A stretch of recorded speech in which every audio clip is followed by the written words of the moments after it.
Hello everyone, you all are welcome in our favorite channel online exam centre. जैसा कि मैंने promise किया था, हर डे हम सोलर साइंस की टॉप 40 क्वेश्चन की नई वीडियो लेकर के आएंगे। उसी सीरीज में आज हमारा थर्ड वीडियो है, ताकि आपकी प्रिपरेशन बहुत अच्छे से हो सके। Let's start. चलते हैं हम क्वेश्चन नंबर 41 की ओर।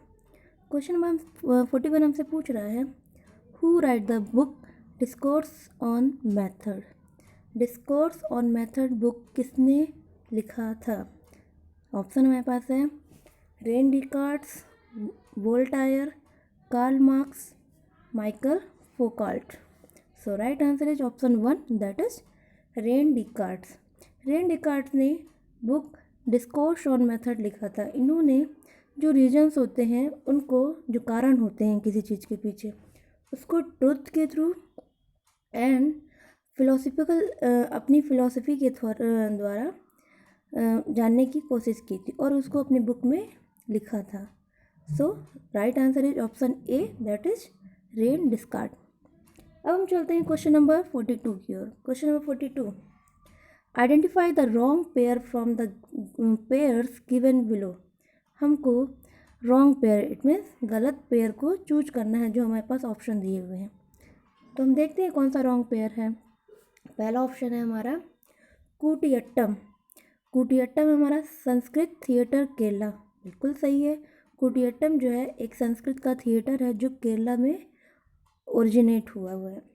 तो फर्स्ट तो हमारा सही है। सेकंड है Raman. Raman religious festival and rituals of the Garhwal. It mean धार्मिक फेस्टिवल त्यौहार है और गढ़वाल के रिचुअल है, ये भी बिल्कुल सही है। तीसरा है Ramlila, traditional performance of the Ramayana in UP. Ramlila तो हम बचपन से ही सुन रहे हैं, ये तो हम बिल्कुल से हमको पता है, ये भी आंसर हमारा सही है। फोर्थ वन है Kalbelia, dance form in West Bengal, but ये हमारा ऑप्शन गलत है। कलबेलिया, जिसको हम कावेलिया भी बोलते हैं, ये राजस्थान का एक डांस फॉर्म है। यहाँ पे हमसे पूछा था रॉन्ग पेयर, रॉन्ग जोड़ा हमको, गलत जोड़ा हमको जानना था। 1, 2, 3 बिल्कुल सही है। फोर्थ ऑप्शन जो है वो गलत है। कलबेलिया जो है वेस्ट बंगाल का डांस फॉर्म नहीं है, बल्कि ये राजस्थान का एक डांस फॉर्म है। So right answer is option 4, that is Kalbelia. Question number, हम चलते हैं नेक्स्ट क्वेश्चन में। Question number 43। क्वेश्चन नंबर 43 हमसे पूछ रहा है, where we can see the murals of Maratha style in the old wadas in Maharashtra. Murals मतलब होता है दीवार में जो पेंटिंग बनी रहती है। तो मराठा स्टाइल में जो दीवार में पेंटिंग बनी हुई है महाराष्ट्र में, महाराष्ट्र के ओल्ड बादास का मतलब होता है पुराने घरों में, वो कहाँ देखने को मिलते हैं? हमारे पास ऑप्शन है Pune, Satara, Solapur, Kolhapur. So right answer is option 2, that is Satara. Satara में हमको बड़े बड़े बादाज हाउस में मराठा स्टाइल की मूरल्स दिखती है, दीवार में की गई पेंटिंग दिखती है, जो कि महाराष्ट्र में है। अब हम चलते हैं क्वेश्चन नंबर 44 की ओर। क्वेश्चन नंबर 44 हमसे पूछ रहा है, which dance form has been shown in the picture printed below. जो हमको पिक्चर दिख रही है, इसमें कौन सा डांस फॉर्म है? तो हम इसमें देख रहे हैं कि इसमें पहनावे का एक अलग स्टाइल है साड़ी का, जो कि महाराष्ट्रियन टाइप का थोड़ा थोड़ा लग रहा है, और उसके स्टेप देख करके समझ में आ रहा है कि वो लावनी है। और हमको यहाँ पे ऑप्शन भी दिया हुआ है, option number 4 Lavani. So right answer is option 4, that is Lavani. बाकी कोई ऑप्शन इससे मैच नहीं कर रहे हैं। अब हम चलते हैं क्वेश्चन नंबर 45। हाँ, क्वेश्चन करने से पहले आप लोग एक बार फिर खुद से ट्राई कर लीजिएगा। जब खुद से ट्राई कर लीजिएगा, फिर जब मैं बताऊंगी तो उसको आप चेक करिएगा कि आपका ऑप्शन सही है कि नहीं है। इससे आपकी अच्छी प्रैक्टिस बनेगी, एक प्रकार का आपका मॉक टेस्ट हो जाएगा। और मैं उम्मीद कर रही हूँ कि आपकी तैयारी अच्छी चल रही है और डेली आपकी वीडियो भी आएगी, तो नॉन स्टॉप आपको पढ़ते रहना है। इसमें 9, 10 के सारे क्वेश्चन हैं, मिक्सअप क्वेश्चन है ओल्ड प्रीवियस के। ये हमारे लिए बहुत ज़्यादा हेल्पफुल है, इसलिए बिना किसी टेंशन के ओल्ड प्रीवियस ईयर क्वेश्चन करते रहिए, प्लस अपना स्टैटिक पोर्शन भी तैयार करते रहिए। ओके, चलिए अब हम चलते हैं नेक्स्ट क्वेश्चन में। और साथ ही साथ आप लोग ऑनलाइन एग्जाम सेंटर को प्लीज़ सब्सक्राइब कर दीजिएगा और लाइक कर दीजिएगा। प्लस कमेंट में बताइएगा कि आपको कहाँ पे डाउट है। जो भी डाउट होगा हम उसको सॉल्व करने की कोशिश करेंगे। चलिए नेक्स्ट क्वेश्चन है question number 45। Identify the name of the gentleman who started the first English newspaper of India. हमको उन जेंटलमैन का नाम बताना है जिन्होंने इंडिया का पहला इंग्लिश न्यूज़पेपर शुरू किया था। तो हमारे पास ऑप्शन है बाल Shastri Jambhekar, Bhau Mahajan, James Augustus Hicky, Sir John Marshall. So right answer is option 3, that is James Augustus Hicky. James Augustus Hicky जो थे उन्होंने first English newspaper of India के लिए शुरू किया था और उनका फर्स्ट न्यूज़पेपर था बंगाल गजट। चलिए आगे बढ़ते हैं। Question number 46। Colour television was introduced on dash dash dash in India. हमारे इंडिया में कलर टेलीविज़न कब स्टार्ट हुआ था? ऑप्शन हमारे पास है 23 जुलाई 1927, 15 सितंबर 1959, 1 मई 1972, 15 अगस्त 1982। So right answer is option 4, that is 15 अगस्त 1982। 15 अगस्त 1982 में पहला कलर रंगीन टीवी हमारे इंडिया में आया था। याद रखिएगा आजकल कलर टेलीविज़न का कितना इम्पोर्टेंस है, उसके थ्रू हम कितनी सारी चीज़ें देखते हैं। और इस टाइम पे तो लॉकडाउन है, लॉकडाउन के टाइम पे हमें कई चैनल्स में हमारे स्टडी पर्पस से रिलेटेड शो आते हैं। तो कलर टेलीविज़न आने से कितना ज़्यादा रिवोल्यूशन हमारे इंडिया में हुआ है। तो कब आया था ये आया था 15 अगस्त 1982 में। Right answer is option 4। चलते हैं क्वेश्चन नंबर 47 की ओर। क्वेश्चन नंबर 47 हमसे पूछ रहा है who has written the play Ekach Pyala. एकच प्याला जो प्ले है वो किसने लिखा था? ऑप्शन है हमारे पास Ram Ganesh Gadkari, Acharya Atre, Basant Kanetkar, Vijay Tendulkar. So right answer is option A, that is Ram Ganesh Gadkari. Ram Ganesh Gadkari ने एकच प्याला नाम का प्ले लिखा था। इसमें उन्होंने इफ़ेक्ट ऑफ एल्कोहल मतलब कि शराब के क्या प्रभाव होते हैं उसके बारे में बताया है। अब हम चलते हैं क्वेश्चन नंबर 48 की ओर। Identify the movie which received an international acclaim. हमको वो मूवी दिए हुए ऑप्शन से वो मूवी पहचान करना है जिससे अंतर्राष्ट्रीय स्तर पे प्रशंसा मिली थी। So right answer is option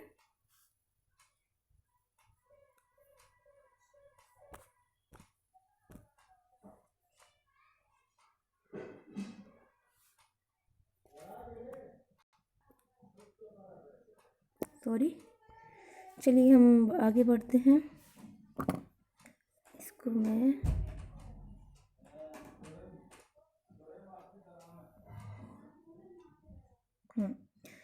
कहाँ हम पढ़ रहे थे क्वेश्चन नंबर 48 पे।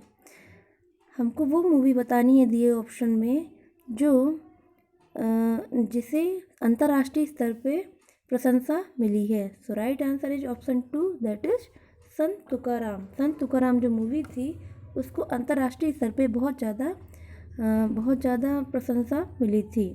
इसमें संत तुकाराम जी के बारे में बताया गया है। वो एक किसान थे, किसान से वो संत बन गए। संत बनने के बाद कुछ लोग उनकी प्रसिद्धि को देख करके, उनके व्यवहार को देख करके, उनके काम को देख करके जेलस फील करते थे और उनको नीचा दिखाने के लिए संत तुकाराम को कई प्लानिंग करते हैं। इन्हीं सब के बारे में इसमें बताया हुआ है, बट लास्ट में चीज़ तो सच्चाई की ही होती है। तो संत तुकाराम के अच्छे बिहेवियर को यहाँ पे दर्शाया गया है। चलिए हम चलते हैं क्वेश्चन नंबर 49 पे। क्वेश्चन नंबर 49 हमसे पूछ रहा है in which year Indian hockey team won a gold medal in Olympics. किस साल इंडियन हॉकी टीम ने गोल्ड मेडल जीता था ओलंपिक्स में? तो हमारे पास ऑप्शन है 1928, 1932, 1936, 1956। ओह, यहाँ पे तो सारे ऑप्शन ऐसे हैं जिसमें इंडिया ने गोल्ड मेडल जीता था। शायद क्वेश्चन में पूछना चाहिए था कि फर्स्ट इंडियन हॉकी टीम ने गोल्ड मेडल कब जीता था। तो इसमें सारे ही ऑप्शन राइट है। तो इसमें आपको बोनस मार्क्स जब भी पेपर हुआ होगा, हम प्रीवियस ईयर क्वेश्चन कर रहे हैं तो बोनस मार्क्स मिले होंगे, तो इसको हम छोड़ देते हैं। अगर फर्स्ट हॉकी टीम ने गोल्ड मेडल कब जीता था तो 1928 में। बाकी इन सभी में 1928 में, 1932 में, 1936 में, 1956 में, 1952 में इंडिया ने ओलंपिक्स में गोल्ड मेडल जीता था हॉकी के लिए। चलिए हम आगे बढ़ते हैं क्वेश्चन नंबर 50 में। क्वेश्चन नंबर 50 से पूछ रहा है, who was the first women author known for feminist writing. Feminist writing के लिए पहली जो वोमेन ऑथर थी वो कौन जानी जाती थी। तो हमारे पास ऑप्शन दिया हुआ है, हमारे पास ऑप्शन है Pandita Ramabai, Meera Kosambi, Sharmila Rege, Tarabai Shinde. So right answer is option 4, Tarabai Shinde. Tarabai Shinde अपने फेमिनिस्ट राइटिंग के लिए, फेमिनिस्ट राइटिंग मतलब कि महिला सशक्तिकरण के लिए,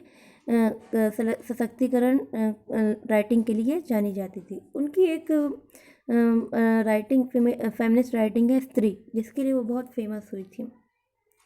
चलिए अब हम आगे बढ़ते हैं क्वेश्चन नंबर 51 की ओर। क्वेश्चन नंबर 51 हमसे पूछ रहा है, Louvre museum in Paris was established in dash dash dash century CE। जो लूव्र म्यूजियम है पेरिस में, वो कब इस्टेब्लिश हुआ था, वो किस सेंचुरी मतलब शताब्दी, किस शताब्दी में स्थापित किया गया था। यहाँ पे CE लिखा हुआ है, CE मतलब कॉमन एरा।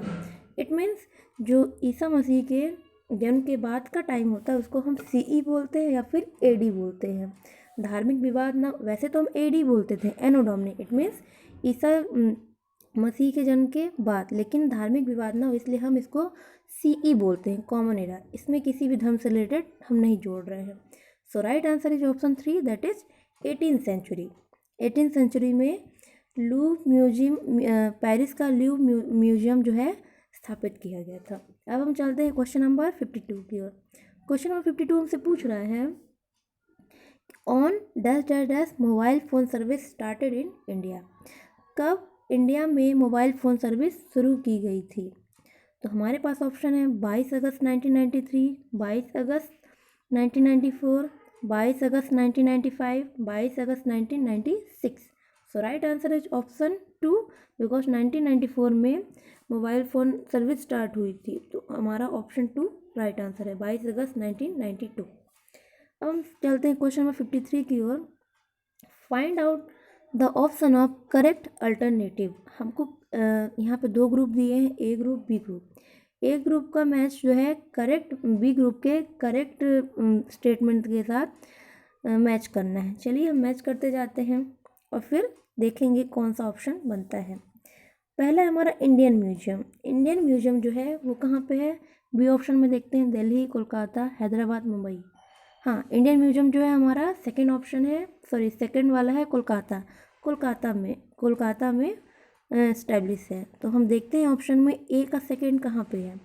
A का सेकंड फर्स्ट में है, A का सेकंड फर्स्ट में है, इट मीन्स हमारा राइट आंसर है ऑप्शन 1, यानी कि इंडियन म्यूजियम कोलकाता में है, नेशनल म्यूजियम दिल्ली में है, शिवाजी महाराज वास्तु संग्रहालय, शिवाजी का नाम सुनते ही हमको पता है कि ये महाराष्ट्र मुंबई से रिलेटेड है, तो इसका होगा मुंबई, और सालारगंज म्यूजियम जो कि हैदराबाद में है। सो 53 का राइट ऑप्शन है ऑप्शन 1। अब हम चलते हैं क्वेश्चन नंबर 54 की ओर। क्वेश्चन नंबर 54 हमसे पूछ रहा है, identify the place which is famous for cave has been shown in the picture. ये कौन सा प्लेस है, कौन सा स्थान है जो अपने गुफाओं के लिए फेमस है। ऑप्शन है हमारे पास गढ़ापुरी, वेरल, अजंता, कार्ला। सो राइट आंसर इज ऑप्शन 1, गढ़ापुरी। ये जो गुफा है ये गढ़ापुरी में है, गढ़ापुरी महाराष्ट्र में। चलिए अब हम आगे बढ़ते हैं। Question number 55, where did the government of India establish the film and television institute of India in 1960। तो 1960 में जो हमारे गवर्नमेंट ऑफ इंडिया है, इंडिया की सरकार है, उन्होंने फिल्म एंड टेलीविज़न इंस्टीट्यूट को स्थापित किया था। वो कहाँ पे किया था। ऑप्शन है Delhi, Mumbai, Chennai, Pune. So right answer is option 4, that is Pune. Question number 56, in the year 1983 Indian cricket team won the World Cup under the captaincy of. 1983 में जब हमारी इंडिया की क्रिकेट टीम ने मैच जीता था वर्ल्ड कप का, तो वो किसकी कैप्टनशिप में जीता था? तो right answer is option 2, that is Kapil Dev. Kapil Dev के कप्तानी इट मीन्स कैप्टनशिप में इंडिया ने अपना क्रिकेट टीम मैच जीता था। अब हम चलते हैं क्वेश्चन नंबर 57 में। Constitution was created by dash dash dash committee of the election commission. Constitution जो है दिए हुए ऑप्शन में कौन से कमेटी के द्वारा, इलेक्शन कमीशन की कौन सी कमेटी द्वारा बनाई गई थी? So right answer is option 3, that is delimitation committee के द्वारा इलेक्शन कमीशन की डेलिमिटेशन कमेटी के द्वारा कॉन्स्टिट्यूशन को बनाया गया था। डेलिमिटेशन कमेटी जो था वो असेंबली और जो सभा थी, लोकसभा राज्यसभा, इन सब की बाउंड्री सेट किया था कि इतने प्लेस में इतने वोटर्स एक पर्टिकुलर प्लेस से इतने मेंबर चुन के आएंगे। अब हम चलते हैं क्वेश्चन नंबर 58 की ओर। क्वेश्चन नंबर 58 हमसे पूछ रहा है, which organisation was establish in 1920 to resolve the issue of workers. 1920 में जो संगठन बना था ताकि जो वर्कर हैं, मजदूर हैं, उनके इशू, इनके प्रॉब्लम को रिजॉल्व किया जाए, हटाया जा सके, मतलब कम किया जा सके, उनको सुलझाया जा सके। तो वो कौन सा संगठन था? So right answer is option A, that is All India Trade Union Congress. All India Trade Union Congress के द्वारा एक संगठन बनाया, All India Trade Union Congress एक संगठन था जिसके द्वारा मजदूर के परेशानी को सुलझाने के लिए बनाया गया था 1920 में, जिसके प्रेसिडेंट थे लाला लाजपत राय। अब हम चलते हैं क्वेश्चन नंबर 59 की ओर। क्वेश्चन नंबर 59 हमसे पूछ रहा है, which country was question number 59 हमसे पूछ रहा है, which country is not included in the 5 permanent member of the security council of United nation. United nation की जो 5 परमानेंट मेंबर थी उसमें कौन सा देश शामिल नहीं? हमको पता है कि जो सिक्योरिटी काउंसिल है यूनाइटेड नेशन की, उसमें 5 कंट्री है, उनके नाम है USA यानी United State of America, UK यानी कि यूनाइटेड किंगडम, और चाइना, फ्रांस एंड रशिया। लेकिन इंडिया इसका पार्ट नहीं है। So right answer is option 4, that is India. India जो है 5 परमानेंट मेंबर में नहीं आता, बल्कि नॉन परमानेंट मेंबर में इंक्लूड है, शामिल है। हम चलते हैं क्वेश्चन नंबर 60 की ओर। क्वेश्चन नंबर 60 हमसे पूछ रहा है, after which Lok Sabha election the system of one party emerging as dominant party came to an end. Since then different parties began to come together to form coalition government. कौन सी Lok Sabha election के बाद जो है one party, जो dominant मतलब कि बहुत ज़्यादा प्रभाव रखने वाली जो पार्टी थी, सिंगल पार्टी, उसका ख़त्म हो गया। इट मीन्स हम देखे थे कि सबसे पहले कांग्रेस पार्टी का गठन हुआ था और उसके द्वारा फर्स्ट हमारे पीएम बने थे जवाहरलाल नेहरू। फिर उसके बाद जो है तो कंटिन्यू कांग्रेस पार्टी से ही पार्टी आ रही थी प्रभाव में, उसके पीएम बन रहे थे, प्राइम मिनिस्टर। बट 1999 जब राजीव गांधी जी की मृत्यु हुई थी, उसके बाद से डिफरेंट पार्टी साथ में मिल करके गठबंधन बना रहे थे, गठबंधन बना करके, कोalition बना करके गवर्नमेंट ला रहे थे और सिंगल पार्टी डोमिनेट जो थी वो ख़त्म हो गई। So right answer is option 2, that is 1989 में। अब हम चलते हैं क्वेश्चन नंबर 61 की।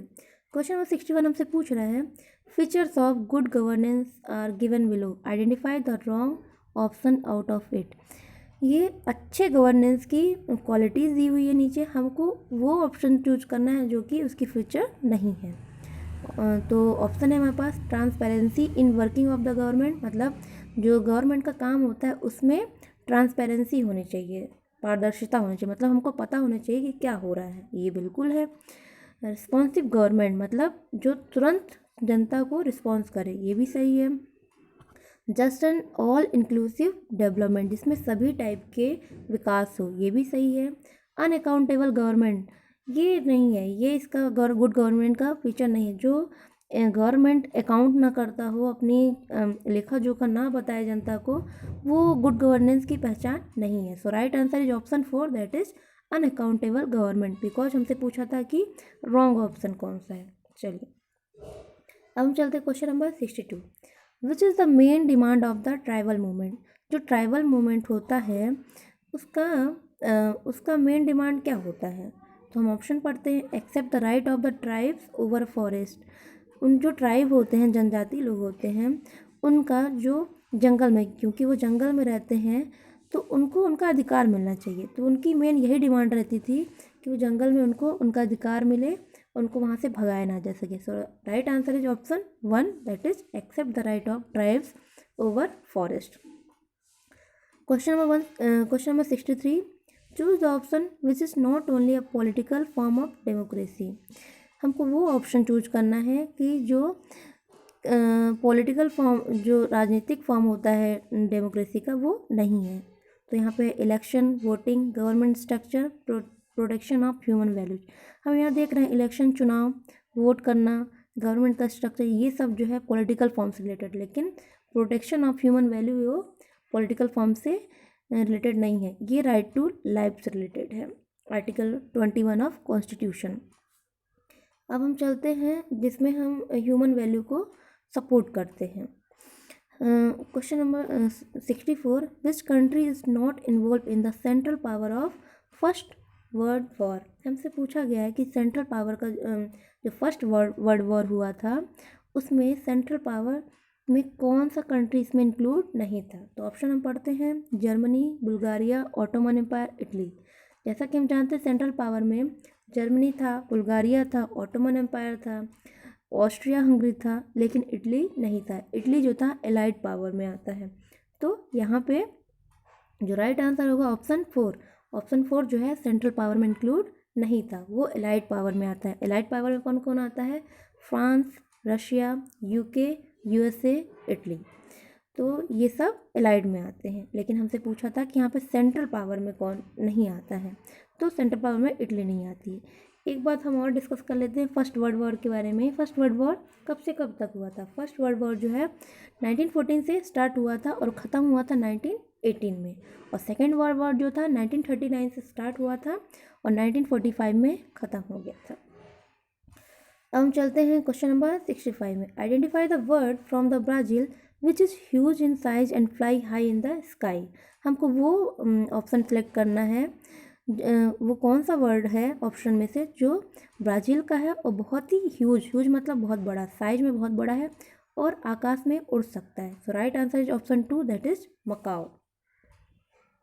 Question number 66। Identify the correct option from the pairs given below.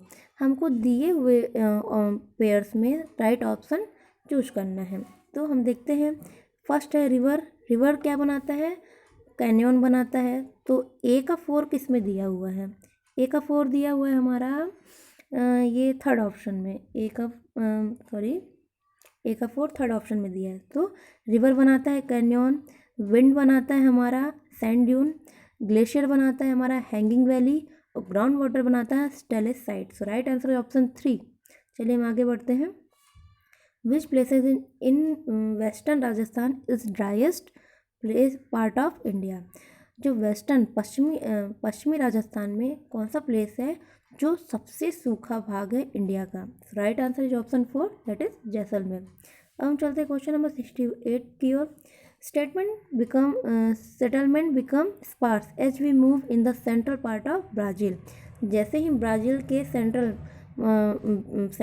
Centre में आते हैं, बीच में आते हैं, तो सेटलमेंट मतलब पॉपुलेशन जो है बिल्कुल स्पार्स मतलब बहुत कम हो जाती है। क्यों? इसका रीज़न क्या है? इसका रीज़न ये है कि हम ऑप्शन पढ़ लीजिएगा आप लोग, मैं डायरेक्ट आंसर बताती हूँ। Area is covered by thick dense equatorial rain forest. वो जो एरिया है वहाँ की, वो बहुत ही थिक मतलब बहुत ही घनी रेन फॉरेस्ट से ढकी हुई है। और हम अभी करंट की न्यूज़ सुने थे कि ब्राज़ील में आग लग गई थी, जिससे बहुत सारे एनिमल जो है तो मर गए थे। तो इसी कारण से यहाँ पे सेटलमेंट तो बहुत स्पार्स है, लेकिन बहुत ज़्यादा रेन फॉरेस्ट है, इसके कारण से इसके कारण से यहाँ पे बहुत ही एनिमल्स और इसको इसी यही रेन फॉरेस्ट के कारण से ये जो भी पॉल्यूशन होता है वो पॉल्यूशन को कम करता है कार्बन डाइऑक्साइड और एब्जॉर्ब करने के लिए। चलिए हम आगे बढ़ते हैं। Question number 69, which of the following is not the tributary of Sindhu river. दिए ऑप्शन में कौन सा ऐसा ऑप्शन है जो सिंधु रिवर का ट्राइब्यूटरी नहीं है, सहायक नदियाँ नहीं है। हम देखते हैं चेनाब, सतलुज, बेतवा, रावी। हम जानते हैं चेनाब भी ट्राइब्यूटरी है, सतलुज भी है, रावी भी, बट बेतवा नहीं है। सतलुज के सिंधु रिवर की ट्राइब्यूटरी कौन कौन सी? चेनाब है, सतलुज है, रावी है, ब्यास है, झेलम है। चलिए question number 70, observe the outline map of Brazil and identify the forest type zone in the shaded part. हम ब्राज़ील का मैप देखे जो दिया हुआ है उसमें हमको जो शेडेड किया हुआ जो पार्ट है ब्लैक से, वो कौन सा पार्ट है? तो ये जो हमारा पार्ट है श्रब, यहाँ पे बहुत झाड़ियाँ होती हैं, कटीली झाड़ियाँ। So right answer is option 2, that is thorny shrubs. अब हम चलते हैं क्वेश्चन नंबर 71 की ओर। क्वेश्चन नंबर 71 हमसे पूछ रहा है identify the tributary of river Sindhu which originate near Mansarovar and flow westward. हमको वो ऑप्शन चेक करना है जो रिवर सिंधु की ट्राइब्यूटरी है लेकिन साथ ही साथ जो है वो मानसरोवर से ओरिजिनेट होती है, उत्पन्न होती है और वेस्ट की ओर बहती है। तो हमारे पास ऑप्शन है झेलम, रावी, चेनाब, सतलुज। की सारी नदियाँ जो हैं वो सिंधु रिवर की ट्राइब्यूटरी है, सहायक नदियाँ। लेकिन जो मानसरोवर से ओरिजिनेट होती है, उत्पन्न होती है, वो है Sutlej river. So right answer is option 4, that is Sutlej. अब हमको दिया है question number 72, identify the correct option which show percentage of urban population. हमको वो करेक्ट ऑप्शन शो करना है जो अर्बन मतलब शहरी पॉपुलेशन का परसेंटेज शो करे। 21 to 40 इनमें से हम देखते हैं 21 to 40 त्रिपुरा का होगा क्योंकि ईस्ट का ये जो है 7 सिस्टर का पार्ट है त्रिपुरा, और यहाँ पे बहुत ज़्यादा माउंटेनियस रीजन है तो यहाँ पे पॉपुलेशन बहुत स्पार्स है। तो 21 to 40% जो है त्रिपुरा में है। 41 to 60% ये है हमारा गोवा का, डी ऑप्शन। फर्स्ट का 21 to 40 त्रिपुरा है और 41 to 60 जो है वो गोवा का है। 41 to 60 ये जो है हमारा महाराष्ट्र का है, हाँ महाराष्ट्र का है। और थर्ड जो है 61 to 80 जो है हमारा गोवा का है और 81 to 100 दिल्ली का। दिल्ली में सबसे ज़्यादा अर्बन पॉपुलेशन है। सो राइट आंसर हम चेक कर रहे हैं यहाँ पे 1 का ए, 2 का सी, 3 का डी, 4 का बी। हाँ फर्स्ट ऑप्शन जो है राइट इसका सही है। So right answer is option 1। Question number 73, the official Brazilian time is dash behind GMT। जो ऑफिशियल ब्राज़ील का जो टाइम है GMT से कितना पीछे है? तो GMT से ये GMT से 3 घंटा पीछे है। So right answer is option 3। GMT क्या होती है? GMT होती है ग्रीनविच मेरिडियन टाइम, मतलब कि ये एक स्टैंडर्ड टाइम होता है जहाँ से हम टाइम का स्टार्ट करते हैं। फिर जैसे जैसे हम लॉन्गिट्यूड आगे बढ़ते हैं टाइम भी आगे बढ़ता जाता है। जैसे कि हमारे इंडिया जो है GMT से कितना पीछे आगे है? तो ये आगे है, कितना आगे है? 5 घंटे 30 मिनट। तो यहाँ पे राइट ऑप्शन है हमारा ऑप्शन 3, ये GMT से पीछे है, 3 घंटा पीछे है। Question number 74, which of the following option indicate sparse density of population distribution. इनमें से कौन सा ऑप्शन है जो पॉपुलेशन डिस्ट्रीब्यूशन की स्पार्स डेंसिटी शो करती है?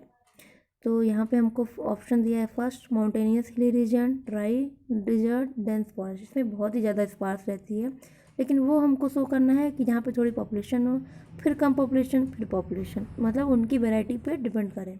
तो यहाँ पे राइट ऑप्शन है हमारा 4, that is availability of water, mountainous region, plain land. Okay आगे बढ़ते हैं हम वीडियो ज़्यादा बड़ी नहीं करेंगे ताकि आपका इंटरेस्ट बना रहे और 1 लाइनर वे पे जल्दी जल्दी हम रिवीजन करते जाएंगे और अपना मॉक भी सॉल्व करते जाएंगे। इससे आपकी सोशल साइंस की अच्छी प्रैक्टिस हो जाएगी। क्वेश्चन नंबर 75, क्वेश्चन नंबर 75 से पूछ रहे हैं आइडेंटिफाई द करेक्ट ऑप्शन। हमको करेक्ट स्टेटमेंट कौन सा है वो चेक करना है। तो पहला है Brazil has lower national income as compare to India has lower national income as compare to Brazil. ये गलत है।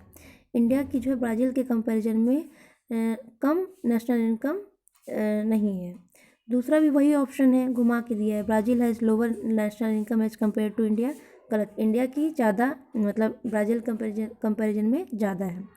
The per capita income of Brazil is lower than India. Brazil की जो पर कैपिटा इनकम है India के comparison में कम है, नहीं ज़्यादा है।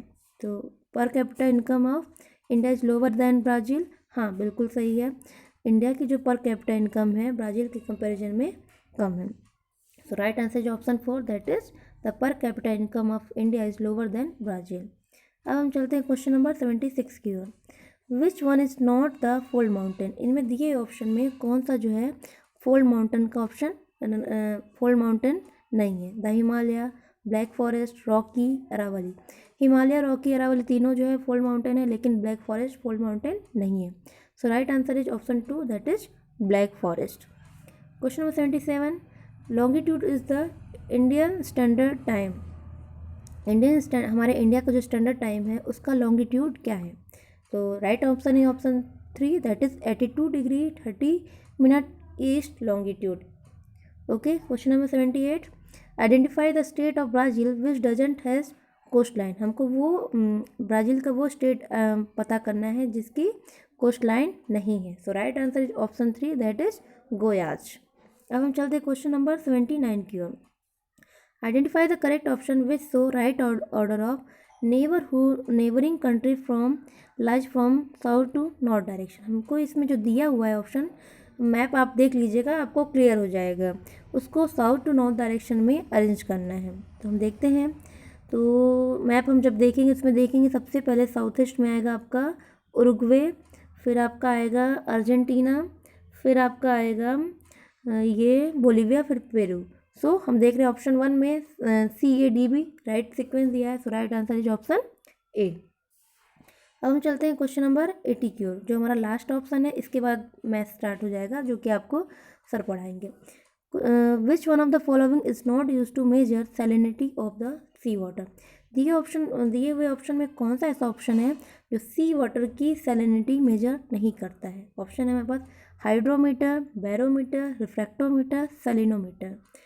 तो इसमें थोड़ा सा डाउट है, बट अगर हम देखें तो हाइड्रोमीटर, रिफ्रैक्टोमीटर, सैलिनोमीटर ये तीनों जो है सी वाटर को मेजर करते हैं। सैलिनिटी जरूरी नहीं है, बट सी वाटर के कंसंट्रेशन या फिर वेलोसिटी वगैरह मेजर करते हैं। बट बैरोमीटर जो है तो वो एयर प्रेशर को मेजर करता है। तो यहाँ पे राइट ऑप्शन हो जाएगा हमारा बैरोमीटर। थोड़ा सा डिस्कस कर लेते हैं। हाइड्रोमीटर जो है वो वाटर की रिलेटिव डेंसिटी मेजर करता है।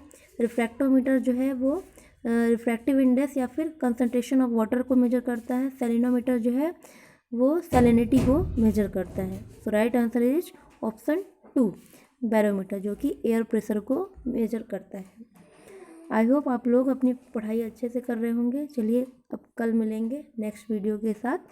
Thank you so much. हाँ, लेकिन आप लोग लाइक ज़रूर कर दीजिएगा और कमेंट में ज़रूर लिखिएगा कि आपके डाउट्स क्या हैं और आपको क्या क्या पढ़ना है। उसके हिसाब से मैं वीडियो बना दूँगी। फ़िलहाल अभी मैं 8 से 10 वीडियो आपकी प्रीवियस ईयर की लेके आऊँगी ताकि आपकी बहुत अच्छी तैयारी हो जाए।